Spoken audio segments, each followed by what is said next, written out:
I spent years managing my family's bills, only for them to kick me out and call me selfish. But I did this instead. Over time, I noticed countless moments where I felt pushed to the sidelines. Holidays where Matt's side of the family was showered with attention while I sat quietly.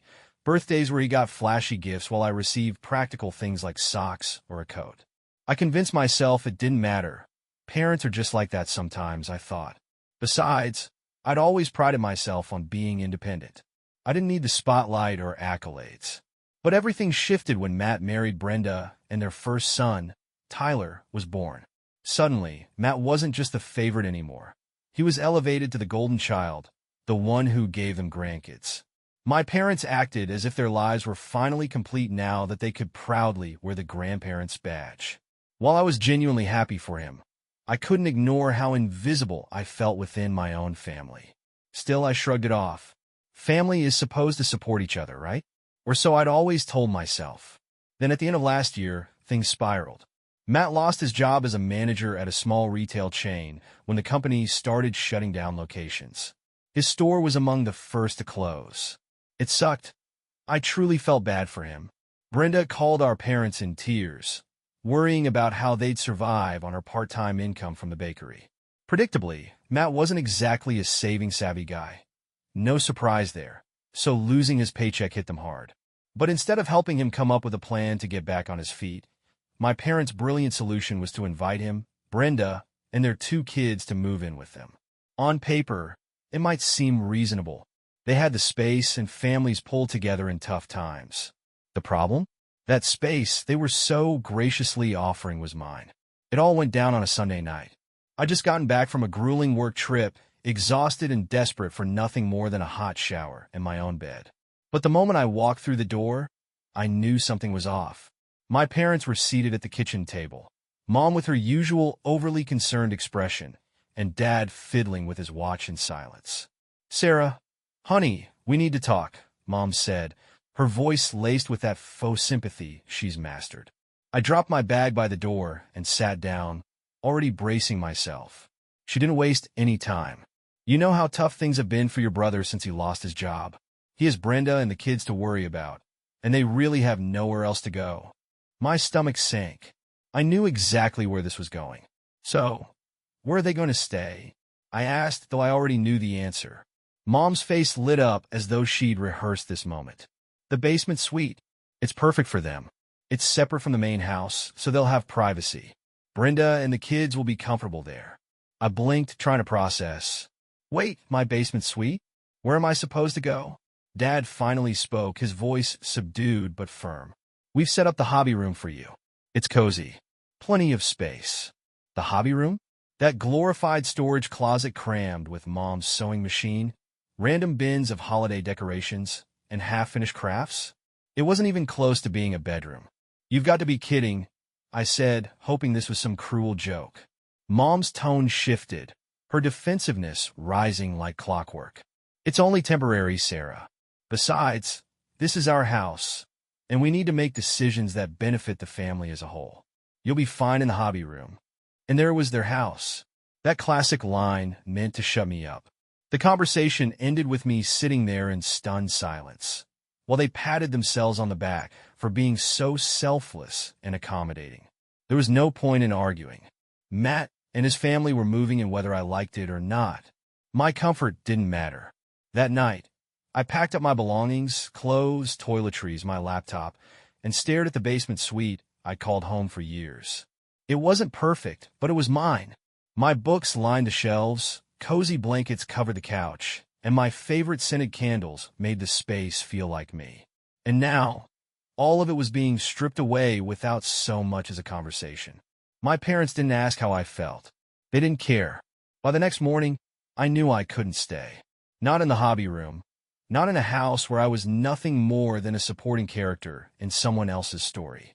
I booked a 2-week stay at an all-inclusive resort in the Florida Keys, a simple, affordable place that offered exactly what I needed, peace and quiet. It wasn't fancy, but it beat paying $1,600 a month to live in a house where I clearly didn't belong. When I told my parents about my plan, they barely batted an eye. Mom even said, "Well, if that's what you need to do." No remorse. No acknowledgement. But 2 days into my stay, my phone buzzed. It was a text from Mom. Where's the money for rent and groceries this month? We're counting on it to help support Matt and the kids. I stared at the screen, dumbfounded. Surely, she wasn't serious. I called her, and the conversation spiraled out of control. Mom insisted I should still pay because we're family, and Matt needed the space more than I did. When Dad jumped in, his tone was harsher than I'd ever heard. You can't just abandon us like this. We raised you better than that. Then Matt chimed in, full of entitlement. Sarah, you don't understand. I have a family to take care of. You don't need the space like we do. I snapped. Matt, when you had a job, did you ever send money to Mom and Dad to help out? No. You spent it all on yourself. So why am I expected to bail you out now? That shut him up for a moment. But the damage was done. They painted me as selfish, ungrateful, and abandoning my family. For years, I carried the weight of helping my parents and being the responsible one, only to be cast aside when I finally stood up for myself. It was then I realized this wasn't about helping my family. It was about control. They expected me to play a role I never agreed to, and when I refused, they turned on me. Out of guilt, I sent them $400 for groceries. But that was it. I wasn't going to keep funding their lives at the expense of my own. What I didn't realize was that standing up for myself was only the beginning. The backlash would be unlike anything I'd ever experienced. The freedom I tasted during those days at the resort was something I hadn't even realized I was yearning for all these years. But, as I should have expected, it didn't last. By the third day, my phone began buzzing incessantly, texts and missed calls stacking up one after the other. Mom's messages were laced with disappointment, Dad's with quiet indignation, and Matt's with outright guilt-tripping. Each notification felt like a punch, dragging me back into the chaos I'd tried so hard to escape. It was painfully clear that my brother had joined forces with my parents in what felt like a relentless campaign to break me down. At first, I ignored them. I told myself I needed space, and surely they'd calm down once they realized I wasn't biting. But the messages didn't stop. When the calls began flooding in, I finally gave in out of sheer frustration. What I heard was staggering. Accusations of selfishness, pleas that masqueraded as demands, and a sense of entitlement so brazen that it left me speechless. They painted a picture where I was the villain, abandoning my struggling family when they needed me most. Matt's sanctimonious justifications stung the worst. This, coming from a man who'd never thought twice about his own reckless choices, was almost laughable if it weren't so infuriating. I hung up, knowing there was no reasoning with any of them. As the week dragged on, I realized there was no escaping them. They were physically 1,000 miles away in Riverside, but their words clung to me like a shadow. Every time I checked my phone, there was another message waiting to ambush me. The tone shifted constantly. Guilt one moment, anger the next, or an exhausting blend of both. Mom would appeal to my heartstrings. Think of Tyler and Noah, they're just little boys. Do you really want them to suffer because you're being stubborn? Dad followed with his usual stoicism turned judgment. You owe it to us. We raised you. Now it's your turn to step up. And Matt? His were laced with venom. You'll regret this when the boys remember their aunt turned her back on them. It didn't end with just them. Somehow, my extended family got involved. Calls started pouring in from people I hadn't spoken to in years. Aunt Linda, Uncle Gary, and even distant cousins I barely knew. Each one sang the same tune. Aunt Linda's syrupy concern during one call still rings in my ears. You know how much your parents have done for you, Sarah. Can't you just help a little longer? A little longer. The phrase churned in my head like a broken record. How long was a little longer? Exactly? Another month? Another year? Forever? It seemed no one cared that I'd already been carrying far more than my share of the load for years. The breaking point came the day after I returned from the Keys. I was barely done unpacking when there was a knock at the door of my small apartment in Columbus. To my shock, my parents were standing there. Mom looked worn down but resolute, clutching a thick folder in her hands. Dad's usual silent presence loomed behind her like a storm cloud. Without waiting for an invitation, They brushed past me and made themselves comfortable on my couch. Mom spread out papers across the coffee table. Utility bills, repair estimates, grocery receipts. All neatly stacked as though this was some corporate negotiation. I stared at the spread, instantly recognizing their strategy. "Look at these expenses," Mom began, her voice teetering between desperation and expectation. The mortgage, the roof repairs, school supplies for Matt's kids. It was all there, a blatant plea for financial rescue.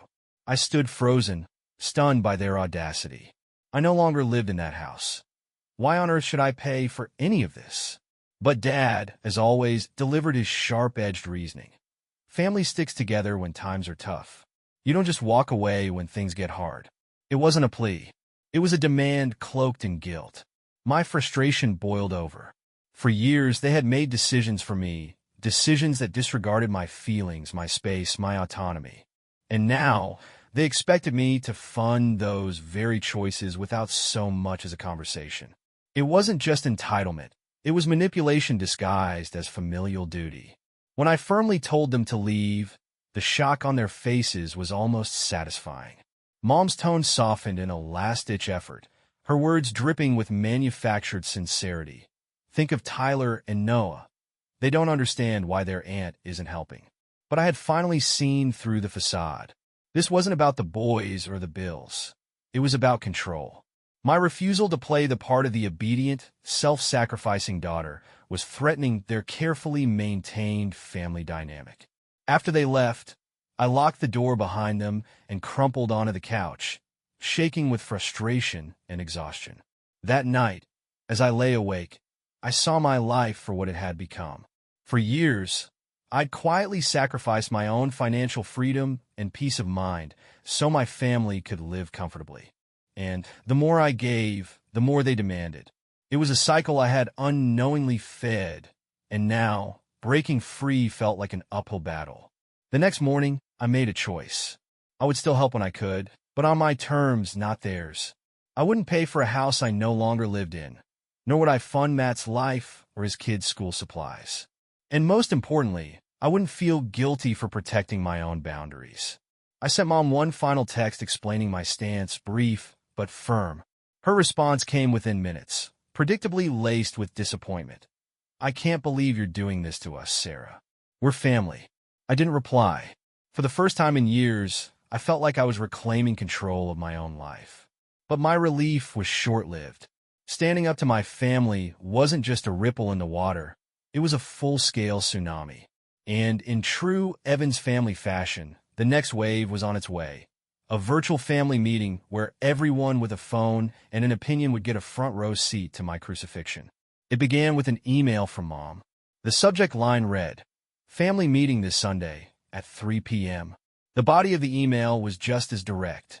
"Your aunts, uncles, and cousins will be joining. Please don't miss it."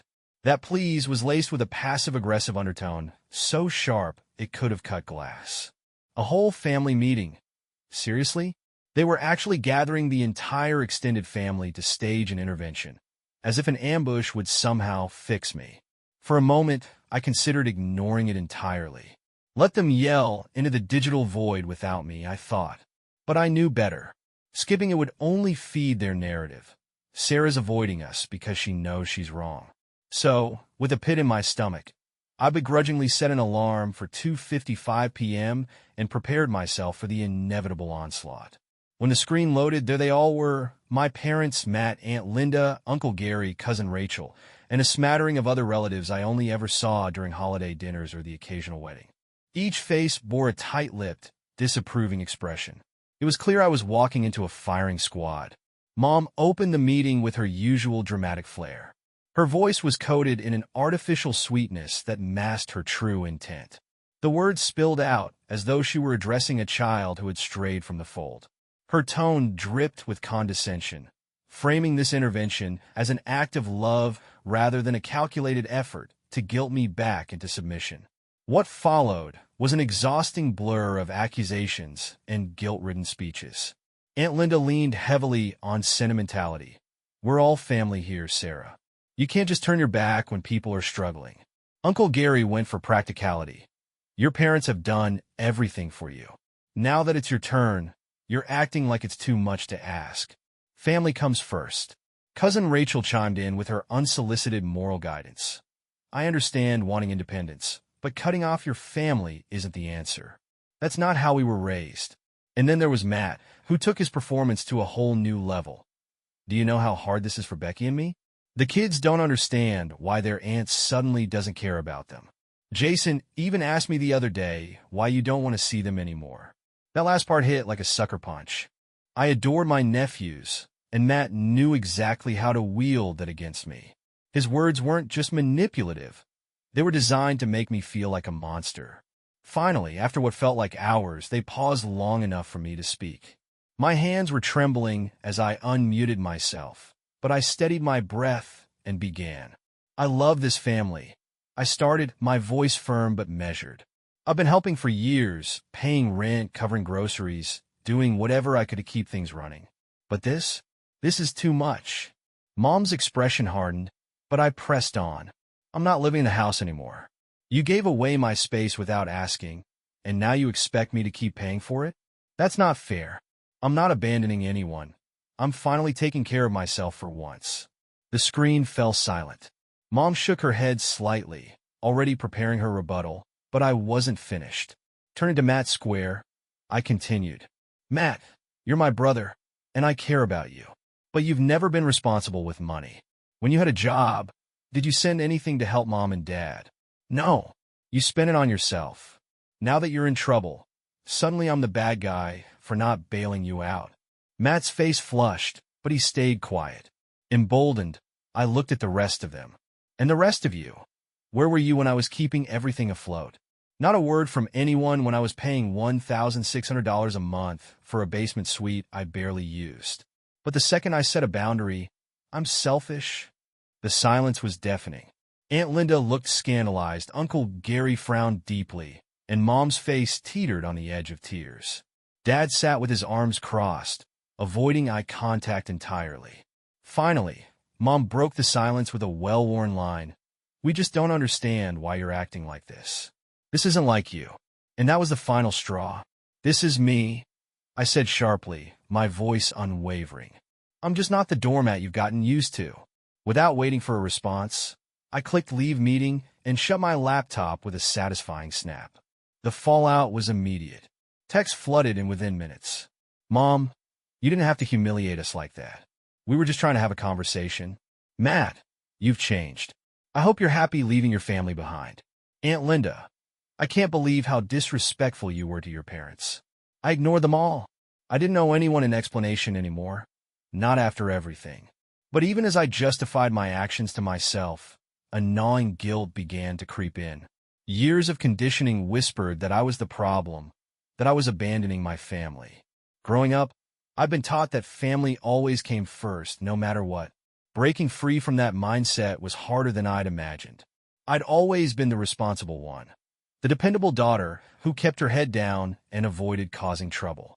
Standing up for myself now felt strange, almost like I was violating some unspoken family code. That night, I sat on my couch with a glass of wine, replaying everything that had unfolded. The deeper I thought about it, the clearer it became. This was never just about money or space. It was about control. For years, my family had leaned on me, assuming I'd always fall in line. The moment I stepped out of that role, they turned on me with a vengeance. I didn't regret speaking up during the family meeting. In fact, it was the most honest I'd been with them in years. But I also knew the battle wasn't over. My family wasn't the type to quietly accept boundaries. They were just getting started. After the meeting, I held out hope, however naive, that things might calm down. Maybe, just maybe, they'd take a step back and reflect. But I was wrong. If anything, my refusal to cave only fueled their determination. It was as if setting boundaries had become a challenge for them, something to dismantle and overcome.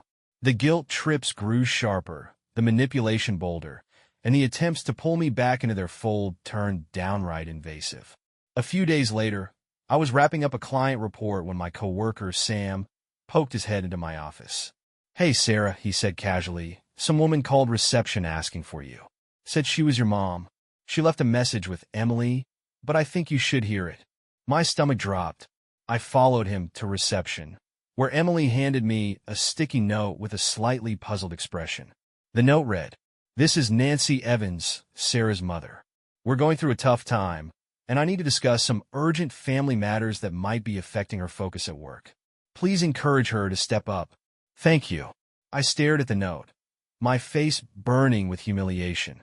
My mom had called my workplace, not because of an emergency, but to suggest I wasn't pulling my weight for the family. It was a low blow, even for her. Sam gave me an awkward smile. "Everything okay?" he asked tentatively. "Yeah, it's fine," I muttered, forcing a tight smile. "Just family stuff." But it wasn't fine. That evening, I called her the second I got home. Why would she do this? Why would she drag my professional life into her crusade? Her response was indignant, as though I was the unreasonable one. She justified her actions as a necessary step to get my attention. She genuinely believed that involving my workplace might make me see how serious this is. By the time the call ended, I realized arguing with her was pointless. She was so entrenched in her narrative that no amount of reasoning could penetrate. I hung up, shaking with anger. But her interference wasn't over. The next morning, I woke to a flood of notifications. I didn't even need to check my phone to know who it was.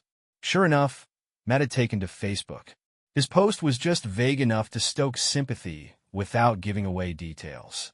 In tough times, you find out who your real family is. Some people forget where they came from when it's inconvenient for them. We're doing the best we can, but it's hard when others won't step up. The comments rolled in like clockwork. "Stay strong, Matt. You've got this. Family is everything. Whoever's letting you down will regret it one day." It was textbook Matt, playing the victim, rallying support, and casting me as the villain. The kicker was a private message from him. "Jason keeps asking why you don't visit anymore. Do you want me to tell him the truth? That his aunt doesn't care about him?" I stared at the message, my heart breaking and my anger flaring simultaneously. I hated how he weaponized his kids against me, knowing how much I loved them. But I refused to respond. I wouldn't give him the satisfaction of playing his game. Then on Saturday morning, they escalated again. I was sipping coffee, savoring a rare moment of quiet, when a knock at the door shattered the peace. My heart sank as I peered through the peephole. There they were, Mom and Dad, standing on my doorstep, a manila folder in Mom's hand. I debated not answering, pretending I wasn't home.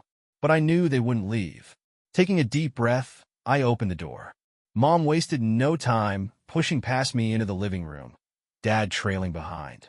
They settled on my couch like they owned the place, and Mom spread out a collection of bills and receipts across the coffee table. "We need to talk about finances," she began, her tone resolute. I rubbed my temples, already exhausted. "Mom, we've been through this. I'm not paying for a house I don't live in anymore." "You don't understand," Dad said, his voice tight. "We're struggling. Matt's struggling. The roof needs to be fixed before winter, and there are school fees for Jason and Noah. It's not just about you." That was the breaking point. "It's always about me," I snapped. "About what I can give, what I can pay for, and what sacrifices I can make to keep everyone else comfortable. Well, I'm done. I'm not your ATM, and I'm not responsible for Matt's problems." Mom's voice cracked as she countered, "We're not asking for much, Sarah. Just $2,000 a month to help with the basics. Is that really so unreasonable?" "You still to hear, stunt. $2,000 a month? Are you even hearing yourself?" The conversation spiraled into another round of guilt, blame, and emotional manipulation. Every justification I offered was met with the same retorts. "After everything we've done for you. Family helps each other. Mark has kids to think about. You wouldn't understand because you're single." Eventually, I'd had enough. I stood up and pointed toward the door. "You need to leave." Mom looked at me like I'd struck her. "Sarah," she began, but Dad muttered something under his breath, and they gathered their things. The door slammed behind them, leaving me in stunned silence. I sank onto the couch, feeling like I'd just run a marathon. My head pounded, and my chest felt tight as I replayed the argument over and over. Mom's tears, Dad's disappointment, their unrelenting pressure. But underneath the guilt, a quiet resolve began to take root. I wasn't failing them. I was just done being the sacrificial lamb. Done sacrificing my own well-being for their comfort. That realization came with a heavy weight, but it also came with clarity. That night, I lay in bed and made myself a promise. I wouldn't let them drag me back into their cycle, no matter how hard they pushed. This time, I would stand my ground. No matter how many guilt trips they threw my way, I resolved to hold firm. I owed it to myself to stop being their crutch. But, as I was about to learn, they weren't done. Not by a long shot. After my parents' surprise visit and their absurd demand for $2,000 a month, I thought I'd seen the worst of their tactics. I told myself that standing my ground would make them back off, but I underestimated them. People who thrive on control rarely accept boundaries. They escalate.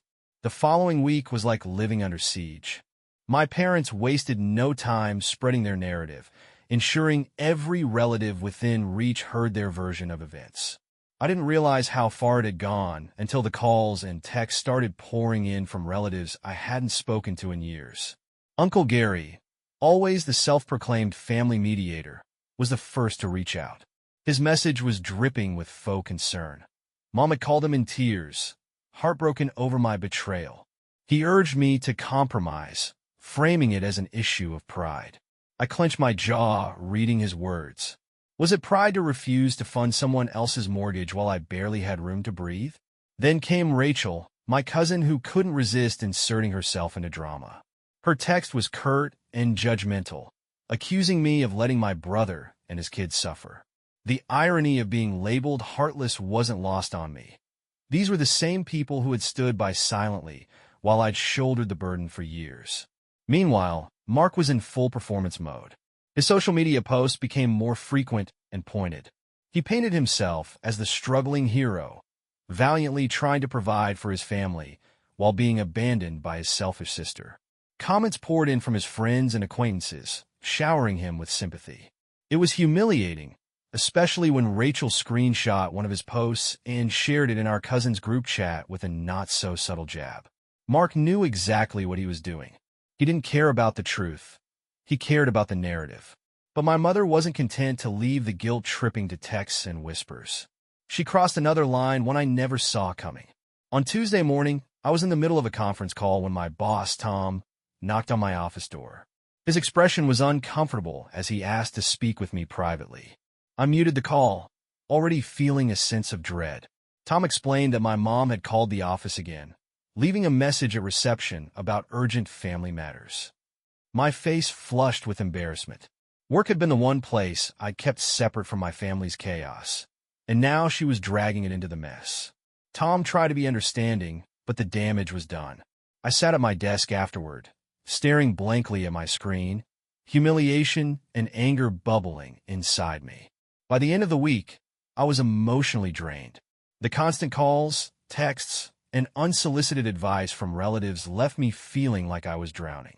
My parents pushed harder, Mark weaponized his children, and the rest of the family took sides, with most of them against me. Every day felt like another battle in a war I never wanted to fight. And then, as if the emotional onslaught wasn't enough, Mark decided to escalate further with an unannounced visit. It was Saturday afternoon, and I'd just finished cleaning my apartment when I heard a knock at the door. I knew who it was before I even looked through the peephole. Mark stood there, arms crossed, his face etched with anger. He demanded a conversation, insisting that I couldn't just walk away from my family. He guilt me about Jason and Liam, twisting their innocence into a weapon to cut at my resolve. But something inside me snapped. I told him the truth, that I wasn't the one who walked away, that he had made it my responsibility to fix his mess, and that I was done. For once, Mark had no comeback. I quietly told him to leave and close the door. As I stood there, shaking from the confrontation, I realized how exhausted I was. The constant pressure, the relentless manipulation, the endless blame, it was suffocating. That night, sitting on my couch, I replayed everything from the past few months. The eviction from my basement suite, the barrage of guilt trips, the lies Mark spread online, and my mom's blatant overreach into my professional life. It wasn't just about money or support. It was about entitlement. My family believed they were owed access to my life, my resources, and my peace, and they were determined to punish me for daring to say no. I knew then that I had to make a choice. I could keep fighting this losing battle, or I could walk away. The next morning, I called Jessica, one of the few people who'd supported me through this.